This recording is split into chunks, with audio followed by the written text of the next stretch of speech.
It's Rox again. Right, today I'm going to make some gorgeous whipped soaps from a whipped soap base of my own invention.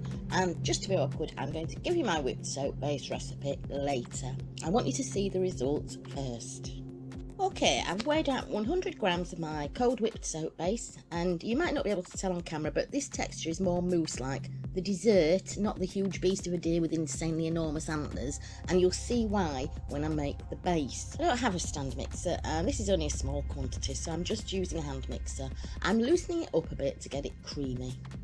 Next, I'm going to add in 5 grams of kaolin clay, because I love it, and 100 grams of white granulated sugar, so an equal amount of sugar as soap base, and get those well combined.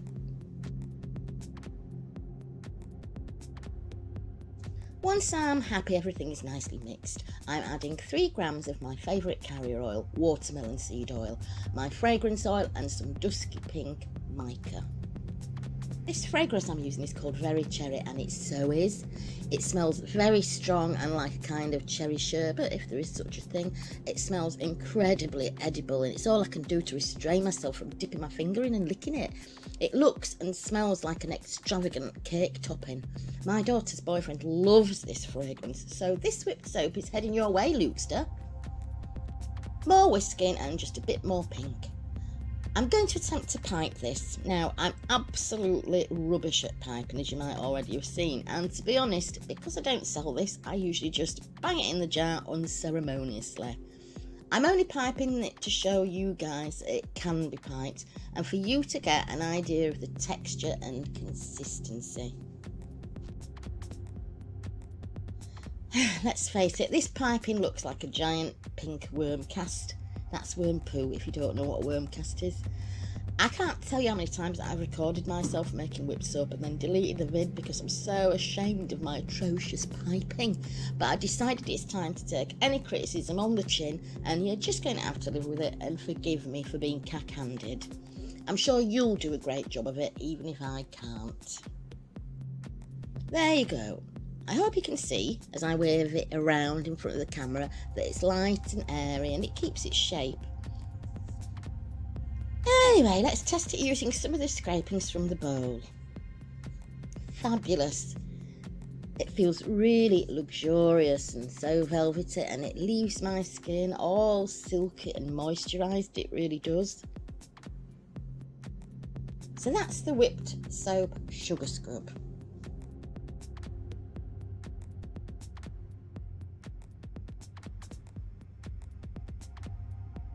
Okie dokes, let's make some whipped soap salt scrub. This is pretty much going to be along the same lines as sugar scrub, but with a few minor differences. So I've measured out 100 grams of my whipped soap base, and I'm loosening it up with the hand mixer. This time I'm adding 15 grams of kaolin clay powder and 4 grams of rice bran oil. I should have mixed it in a bit by hand before going in with the power tools so it didn't all puff out, but I didn't, did I?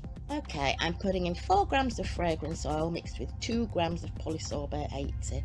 The reason I'm using polysorbate 80 is because of the dye I'm using to colour this. I just want to make sure it doesn't stain the bath or shower. And then in goes 50 grams of Himalayan pink salt. I would have preferred to use sea salt, but I've only got coarse sea salt in at the moment, so Himalayan it is. I'm going to get that whisked in. Lastly, I'm putting in this bold, vibrant sapphire blue dye. I should have showed you how I prepare this really, but I'd already done it before I even thought about switching the camera on.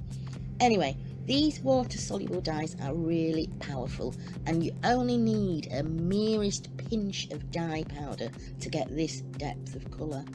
I bloom the dye first by mixing the little pinch with a little water and then let it sit for a while so all the granules disperse and dissolve before I use it. Okay, so whisk, whisk, whisk, whisk, whisk to get that dye blended in, and it's time for me to offend your eyes with my piping again. I've just got 2 little repurposed tubs this time. This makes it easy for sure. In case you're wondering what the towel's about, I put this down, dampen it a bit first to stop bowls and pots and stuff from sliding around on the tiles. I expect I could get a rubber mat or something for the same purpose, but I'm old school. Wave that around a bit so you can see what it looks like, and then I'm going to test it. I must confess that I love salt soap, so I personally prefer this salt scrub to the sugar scrub, but that's just me. This is lovely, and all that kaolin makes it feel so velvety, and it leaves my skin feeling really clean but silky and moisturised.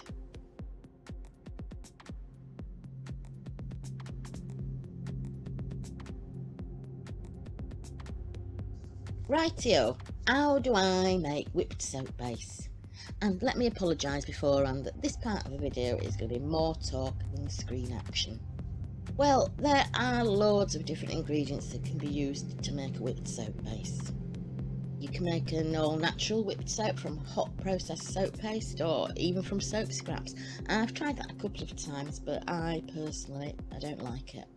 You're more likely to find whipped soaps made from Cinder ingredients. Cinder is just short for synthetic detergents, and by that we mean things like SCI, SLSA, cocamide propyl betaine, all of which I'll be using in this particular whipped soap base. Because I never shy away from a challenge, I invented this whipped soap base as a way to use those tricksy SCI noodles in something other than solid shampoo. SCI noodles are difficult but not impossible, as I showed in a previous video, to melt down, which makes them less versatile than SCI powder.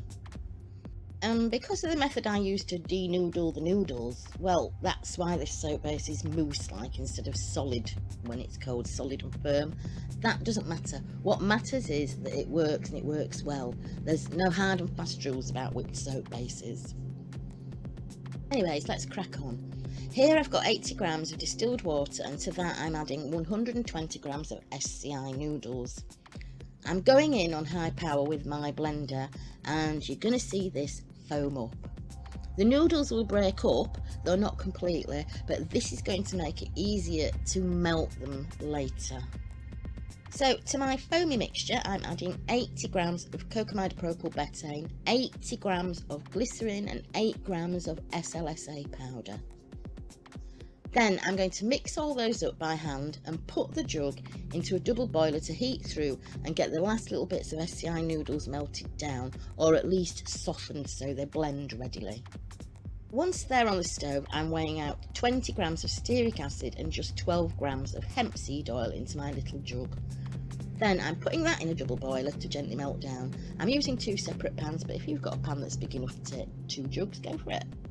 I keep checking to see if there are any obvious bits of solid noodles, and when I don't see any, it's time. So once my water-based and oil-based ingredients have heated up and melted down, I add the oils to the creamy surfactant mixture. The stearic acid acts almost like an emulsifier, so I blend this so everything is really well combined and emulsified. Once I've done that, I leave it to cool down to a temperature where I can add my preservative. We need a preservative in this because it contains water. I use a broad spectrum preservative and add 4 grams, that's 1% of my total formula. And that's it, voila! I'll be using this in a couple of hours, so I'm just going to cover the bowl and leave it in the pantry.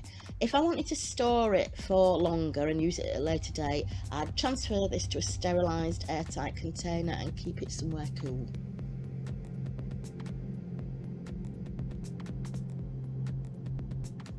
Right, whipped shaving soap for chaps, for their hairy faces. I suppose you can use it to shave anywhere. Well, maybe not regions located in the southern hemisphere of the human body, but anywhere else. Okay, I've weighed out 130 grams of my own recipe whipped soap base, and I'm loosening it up with a hand mixer to get it nice and creamy. Because I want this shave soap to be quite moisturising, I'm including more glycerin, just 2 grams. Glycerin's a humectant that draws moisture to itself, so it's a fantastic additive here. But I don't want to overdo it, or the soap might feel too sticky. Get that mixed in. For this, I want to add extra non-comedogenic carrier oil. That means an oil that won't encourage blackheads.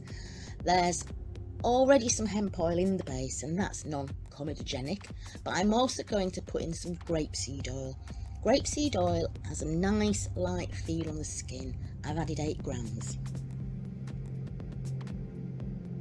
When it comes to shaving, we want the rays to glide over the skin smoothly and lightly to avoid inflicting skin damage. This is one reason I've added extra oil and why I'm adding bentonite and kaolin, 13 grams of each. Both bentonite and clay will add some slip.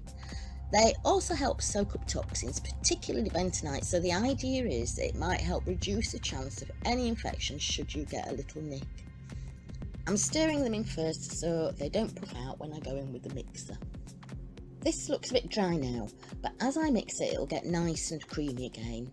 I hear that with some whipped soap, if you overmix, they can kind of collapse down again later, but with this base, I've never had a problem with deflating soap, no matter how much I seem to mix it. I'm using essential oils to fragrance this shaving soap. Again, because these have antibacterial properties, amongst others, this might, and I say might because I'm avoiding making any medical claims, it might reduce the chance of any infection occurring from any breaks in the skin. I'm using 1 gram each of grapefruit, tea tree, rosemary and lavender essential oils. I'm making this shaving soap with the male in mind, and I'm generalising here, the male, in my experience, doesn't feel that fancy presentation adds any value, so as far as he's concerned I can just slop it into the jar and job done. However, because I'm amused by my own disappointing piping, I'm going to go ahead and pipe it. This is the last time, I promise.